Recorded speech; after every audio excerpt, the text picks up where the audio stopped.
in the heart of your face.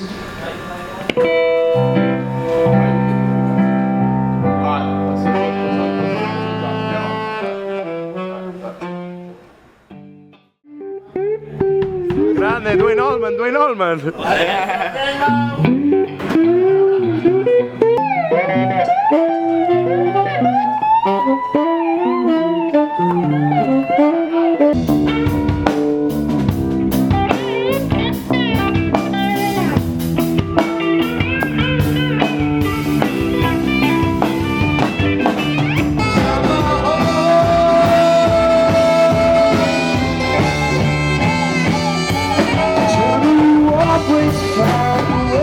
To make it about maybe if you like Johnny Red, Johnny in front of the scene, Johnny you always seem to find. Hello everybody, my name is Greg Pando Boys, and today here we are with John Wood and the Maple Street Band in the world's smallest green room. Round of applause, vamos! Play, wow, great, fantastic. And today, we have the privilege. This is John Wood, the man himself, straight from North Carolina, no? Yeah, Wilmington, North Carolina. Now, guys, really, honestly, first of all, thank you for having us here. We're honestly really thankful. This is our first big interview. You know, This is John Wood, guys. I mean, celebrity level, no? But on a more serious note, of course, we came across yourself, here coming to Atlanta, Eddie's Attic and everything.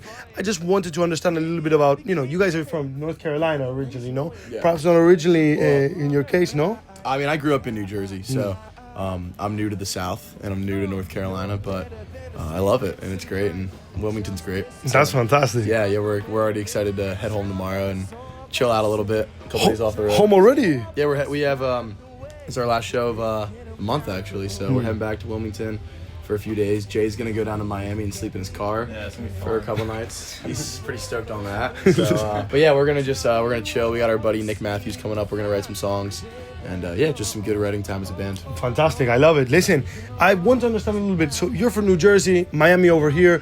We've got I can't. Everybody from somewhere different, and I love it. How did we wound up in North Carolina? Can you tell us a little bit about that? We're all in the same fraternity at school. So, I mean, these are my best friends in the whole world. Really? And, we just start playing music together. That's fantastic. And was it kind of a coincidence that you say, I play guitar? Yeah. Really? Completely. I have a vivid memory of this guy. I'm 2 years older than Brody right here, and I was a junior. He was just a little freshman, little baby boy. He walked up to the Fiji tent, and he just like, "Who here plays music?" And all like dumb freshman, like wide-eyed kid. And next thing you know, me and Brody are jamming, and now here we are. Now tell me a little bit about what you guys have made so far. Of course, John Wood. We've listened to your songs. Honestly, Learn a Lesson, most recent single out. We loved it. We thought it was wonderful. Thank you. Are we going to hear Learn a Lesson tonight? Absolutely. Yeah, there we go. Where are we ending? We have to make a set list. You have to make a set list now? At some point. Yeah. We're good for now, but I think we're going to end with Learn a Lesson, right? That's the plan. Yeah. So we heard some unreleased singles, obviously. And before we talk about those, I want to talk a little bit about Learn a Lesson, of course, the last single out. I wanted to understand a little bit behind the writing process, perhaps. Get behind the brain of the writer, possibly. Where did the song come from exactly? What's the origin? I'll never forget sitting on my back porch on a nice warm day in November, and these two come over, Grant and Brody, and they say, "Yo, we just came up with like the craziest riff, like whatever." And Brody sits down with his guitar and he goes, "Da da da da da da da." Yeah, that's sweet. So they came up with that. I don't know if you were there too. I wasn't there when in the back house. Yeah, you were sitting there. So they live in a house called Back House, and that's just like, if you know us, you know Back House. But they came up with that in Back House, and they brought it over, and I was like, all right. So I started playing some chords behind it, and start throwing some. I think I tried to write lyrics for it like 4 different times until it like felt right. So eventually it all just kind of came together. But they came up with the riff, and that was that. Just threw some chords and lyrics behind it. The lyrics come from. Personal experience, to say the least. We all learn our fair share of lessons. We do. For better or worse. So I would like, on the topic of learning lessons and lessons as a whole, I think that here, Gauchito Media's viewers and ourselves, myself, Greg Pando Boys, Aria Macia, Rod Serrano Mora, we want to understand very precisely learning the lesson of how the band kind of comes together, puts their brains together to make a song? Is it typically, as you had described, sort of, they come up with a riff and they come across with it, then you add to it? How does it typically work? It can be different. Like every song is different, honestly. The song that we're most excited about right now, I'd say, because it's our newest, Oh Madison. Grant has had this beautiful guitar picking pattern that he's had for months, and him and I sat down on the back porch last week and I wrote some lyrics to it, and he had that beautiful riff. Sometimes, like for Dry Eyes, I had chords and I was like, here we go, we're going in the studio with this, and then Brody and TJ came up with ba-da-da-da-da, that harmony that you hear, and so it's always different. TJ writes a lot of riffs on guitar too, and will come and show something. So everybody plays a really big role in the writing, and it all just happens on its own. It's pretty organic, and no song's ever been the same. Same with Loosen Up, Darling. Like that was Brody sent a riff over winter break that he wrote over, just sent it in our group chat, and I think that's everyone's favorite song in the band right now. So it's always different, and everyone plays a really big role. That's fantastic. Bueno, honestly, for us it's important to know, listening to you guys, I think that the sound that came through was a lot of soul, R&B, rock. I think that, I heard a little bit of Allman Brothers, John, everything from John Mayer and the Blues Breakers as well, OG Clapton, you know what I'm saying? And for me, that was like, of course, growing up with a culture of rock back home, that obviously kind of rung a bell. Can you tell us a little bit about the origin of the sound, guys? Like, is it, again, kind of going back to the topic of coincidence, not to repeat precisely, but sort of going back to that sense of coincidence? How did the sound come to be? Did it happen that, I see Jay over here with the Firebird, to those more knowledgeing on Thunderbird. We're going to ride the first time. With the Thunderbird, and the reality is, I think, this guy plays Metallica, I don't know, something different, but tell us a little bit about the origin of the sound of the band precisely. So that's kind of like, I feel like we've for months been trying to figure out like what genre are we, what is our sound, and I think it's up until very recently we realized we're all so different as like people, not only but also just our music taste, and we're kind of leaning into that a little bit. Like that's kind of, I think, what makes us special and unique. Like he's Dwayne Allman, but he's also Chris Christopherson and Mickey Newberry. And then he's Deadhead and Billy Strings fan. Deadhead, really? Grant listens to Role Model and Geese and all the indie stuff that's coming out now. I don't even know what you listen to over there. And then I'm a John Mayer encyclopedia. And I love my blues, I love my soul. So, and Caleb just plays drums. He's a Caleb is not here. Caleb. I don't know where he's at. Someone should find Caleb. But he's very influenced by Chad Smith, Chili Peppers, Pearl Jam. He loves John Bonham. He loves Carter. Yeah, he loves Carter. Yeah. There he is. There he is. Yeah. We've got He a loves question Carter for the drummer. Beauford, Dave Matthews Band. We've got one question for the drummer. Bonham, Earth or Moon? Chad Smith. Bravo! Hey, you heard it first. Remember, people, just because someone is your GOAT doesn't mean they're the best. Sometimes it takes humility and understanding to get to that conclusion. Sometimes you can be both, though, like John Mayer, like who actually is. There we disagree, eh? Jimmy Page, I don't know. For me, Right up there, Johnny Mayer. how does that feel? Kind of, going back to inspirations and everything. And this is more so a question to you, how does it feel, for you guys? I don't know. The dream started probably, in a frat house. Well, probably no, it did start in a frat house in North Carolina. How does it feel now to look back and say, wow, look at where we are, look at where we're playing? I don't think any of us have really let it, I don't think it's hit us yet. It's happened fast for us. Like, being in this green room doesn't really feel like I don't want to say earned it, but we're just, in a van for 8 hours, just goofing off. And now we're sitting here with Jeff Buckley. Jeff is incredible. Doesn't feel, it's just we really hope that we're honoring, the place that we're in, because this is, we understand that this is somewhere that most people would, dream of being in, to be sitting in a room with that on the wall. And, we just really want to make sure that we're doing it the right way and honoring that, and paying respect to that. So, the touring, I want to talk about that. Of course, you guys have made your way down to the south. How many shows have you played so far, guys? We actually counted. I think we're probably over 50 together now. Really? Yeah, we were over 40 at Snug Harbor, and that was 7 shows ago, 8 shows ago. We were 40 something then. Can you get the reaction? Yeah, and we've only been a band since August. So say the what? Say the what one more time. What? Yeah, we've only been a band. We started, our first show was August 29th, 2025, as all 6 of us. The 3 of us and TJ were a band prior, but that was us just kind of figuring it out. when the 6 of us came together, that was, I guess it wasn't, because you weren't on stage with us that night, so that was September 13th at Coastal. Yeah, that was our first show as the John Wood Band for real.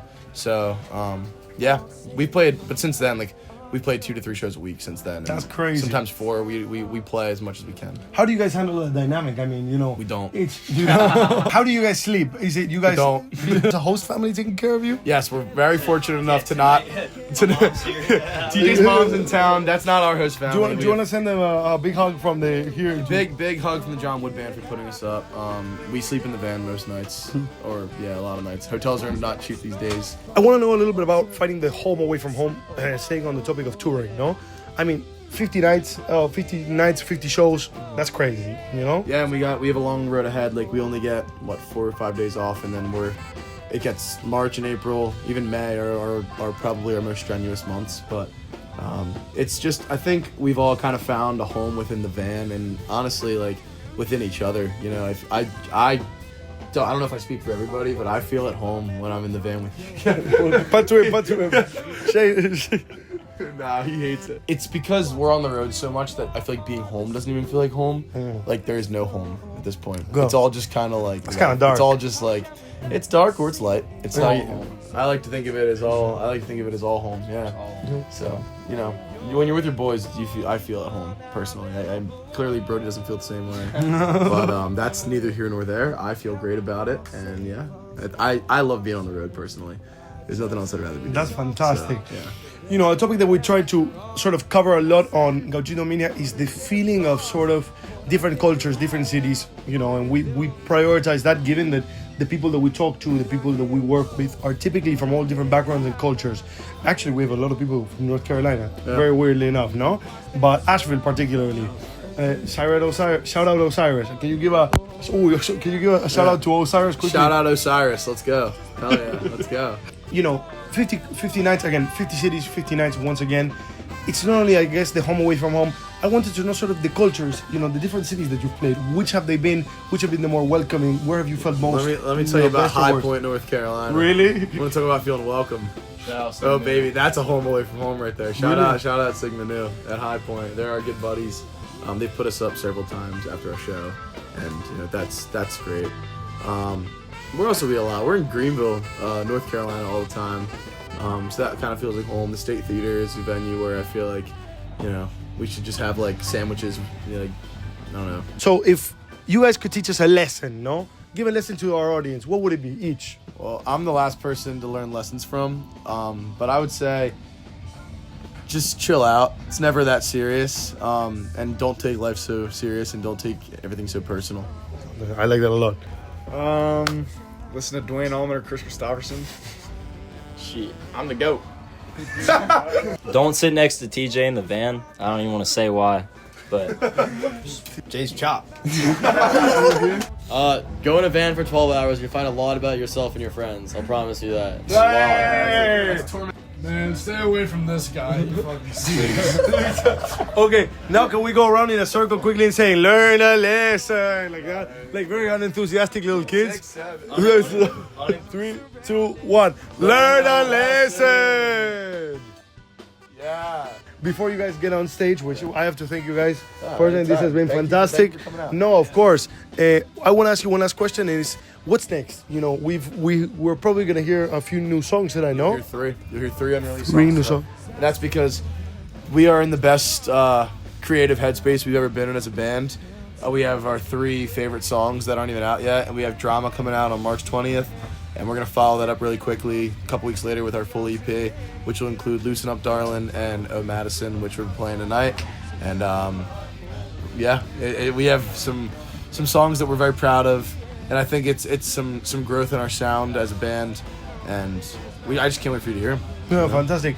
And if you guys have to leave me off with, what's the dream? What's the dream for the John Wood Maple Street and the Maple Street Band? Make a lot of money. say it again. I'm gonna take a different route with that. I'm gonna go a different way with that. For me, it's just to stick together and do this forever as a group. As long as we can stay afloat and I can be with these guys forever. That's all I need. Locked in with TJ forever. Yeah, I'll probably get big and go Hollywood on these guys. You know? Never talk to my day one. Probably switch up on my day ones. Be fake. Forget where I came from. Bark up the wrong tree. Yeah, bark at the wrong tree. What are some other ones? Touch All my eggs in one touch- basket. touch base, circle back. You know, all those. I'm not circling back. I'm not circling back. Spin the block. Dale, bueno, so we leave you guys with that. And if you could watch this interview in 10 years, you know, what would you hope to see has most changed? TJ smells better. That's fantastic. And what do you hope stays the same? Everything. I wouldn't change a thing about this group. There we go. John Wood and the Maple Street Band, who you will hear right now.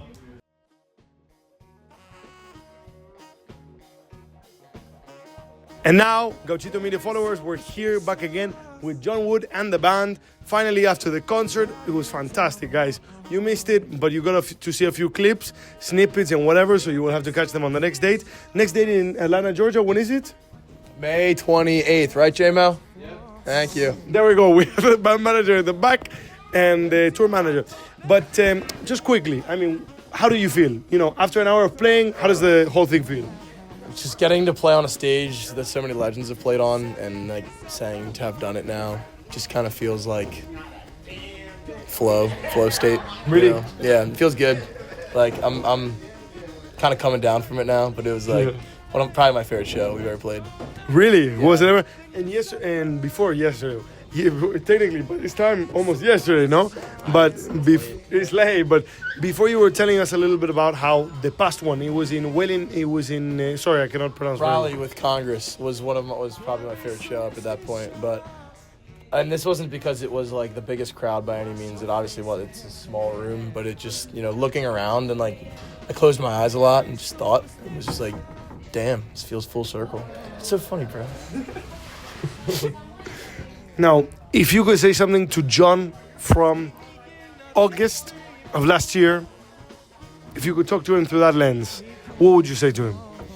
Buckle up, your life's about to get gnarly, and you're about to have to figure some shit out. And John in 10 years, what would you say? Hope you're breathing. And that was our interview with John Wood and the John Wood Band. Thank you, John, for having us. We'll see you back May 28th. Thank you, Jay. We'll see you back May 28th of this year, back in Eddie's Attic.